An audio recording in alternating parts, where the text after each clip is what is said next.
নমস্কার, কেমন আছেন সবাই? রায়াস লাইফস্টাইলের আরও একটি ব্লগে আপনাদের স্বাগত। তো আজকে আমি আবারও নিয়ে চলে এসেছি একটি নিরামিষ পদের রান্নার রেসিপি নিয়ে। পনির অনেকেই খেতে ভালোবাসে না, কিন্তু এই পনিরের রেসিপিটা আপনি যখন বাড়িতে বানাবেন, যে পনির খায় না সেও কিন্তু বারবার চেয়ে খাবে। তো আমি এখানে প্রথমেই একটা প্যান নিয়ে নিয়েছি, তার মধ্যে আমি শুকনো গোটা মশলাগুলো কিন্তু আমি শুকনো খোলায় ভেজে নেব। এখানে আছে দারচিনি, লবঙ্গ, এলাচ, গোলমরিচ, স্টার সবই আছে।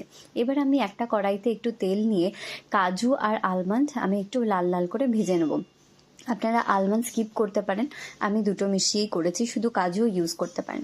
এবার ওগুলো একটু ভালো করে ছাকা তেলে ভেজে নিয়ে আলাদা করে রেখে দেবো। এবারে আমি ওই তেলেই পনিরগুলোকে ভেজে নেব। আমি এখানে 500 পনির নিয়েছি। ভেজে নেওয়ার পর আমি উষ্ণ গরম জলে হালকা নুন দিয়ে পনিরগুলোকে ভিজিয়ে রাখবো কিছুক্ষণ। এবার আমি যে মশলাগুলোকে হালকা করে ভেজে রেখেছিলাম সেই মশলাগুলোকে দিয়ে দেবো, আর কাজুগুলোকে ভেজে রেখেছিলাম ওইটাও একসাথে দুটোকে পেস্ট করে নেবো হালকা জল দিয়ে। এবারে আমি একটা কড়াইয়ের মধ্যে সাদা তেল দিয়ে 1 চামচ মৌরি, গোটা মৌরি এবং 1 চামচ গোটা জিরে আর 7 থেকে 8খানা বা 10খানাও দিতে পারেন কুচনো কাঁচা লঙ্কা আমি একসাথে ভেজে নেব। তারপরে একে একে মশলা অ্যাড করব। আমি এখানে 1.5 চামচ মতন আদা বাটা নিয়েছি।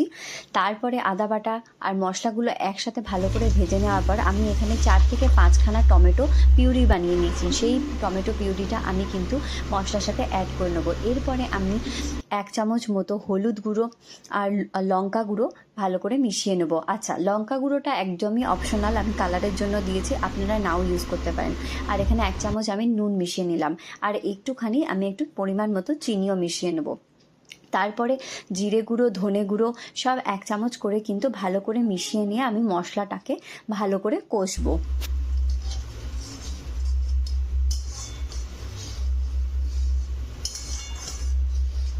এরপর দেখুন মশলাটা একটু ফুটছে। আমি পেস্ট করে রেখেছিলাম ওই গোটা গরম মশলা আর কাজু বাদাম পেস্ট, এবার ওই মশলাটার মধ্যে কিন্তু আমি এবার মিশিয়ে দেবো।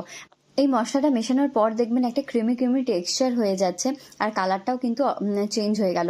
এই সময় কিন্তু কন্টিনিউয়াসলি আমাদের খুন্তি দিয়ে নাড়িয়ে যেতে হবে, যাতে না মশলাটা কড়াইয়ের মধ্যে লেগে যায়। এবার আমি আগে থেকে ফেটিয়ে রাখা একটু টক দই, 2 চামচ দই আমি কিন্তু ওর মধ্যে মিশিয়ে নিলাম।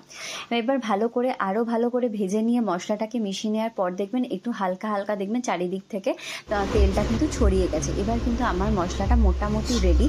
এইটাকে রেডি হয়ে যাওয়ার পর এবার আমি এখানে একটু কসুরি মেথি ছড়িয়ে দেবো। কসুরি মেথি ছড়িয়ে দেওয়ার পর আমি আরও ভালো করে মশলাটাকে আর একটু ভালো করে ভেজে নেব।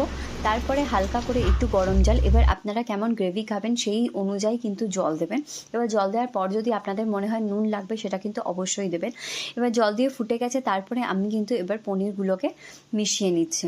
পনিরগুলো যখন মেশাবেন একটু হালকা হাতে মেশাবেন, যেন না পনিরগুলো ভেঙে যায়, তাহলে কিন্তু একদম দেখতে ভালো লাগবে না।